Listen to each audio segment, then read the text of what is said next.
Hi friends, இங்கே கோடம்பாக்கம் மெக்ரண்ட் வந்திருக்கோம். வாங்க பார்க்கலாம், உள்ளே போயிட்டு வாங்க.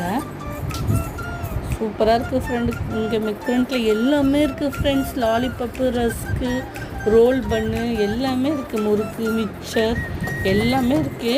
கேக்ஸ் எல்லாம் இருக்குது, கேக் எல்லாம் இருக்குது.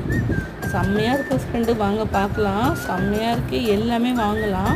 ப்ரெட் இருக்குது, வெண்ணெய் இருக்குது, ஜாம் இருக்குது, எல்லாமே இருக்குது. எல்லாமே நானும் எடுத்து வச்சுருக்கேன். எல்லாமே வாங்க போகிறோம். வாங்க பார்க்கலாம். செம்மையாக இருக்குது ஃப்ரெண்ட்ஸ். ஐஸ்கிரீம் எல்லாம் இருக்குது. கேக்கு செம்மையாக இருக்குது ஃப்ரெண்ட்ஸ். எனக்கு ஒரு லாலிபப் ரொம்ப பிடிச்சிச்சு, நான் வாங்கிட்டேன். செம்மையாக இருக்குது ஃப்ரெண்ட்ஸ். செம்ம ஸ்வீட்டாக இருக்குது. செம்மையாக இருக்குது ஃப்ரெண்ட்ஸ். நீங்களும் ட்ரை பண்ணுங்கள், ஓகேவா? வாங்க போய் பார்க்கலாம். எல்லாமே வாங்கிட்டோம், பே பண்ணுறோம். நாங்கள் பில் போடுறோம் இப்போது. வாங்க. ஓகே, இந்த வீடியோ பிடிச்சுன்னா ஒரு லைக் போடுங்க, ஷேர் பண்ணுங்கள் ஃப்ரெண்ட்ஸ். பாய் பாய்.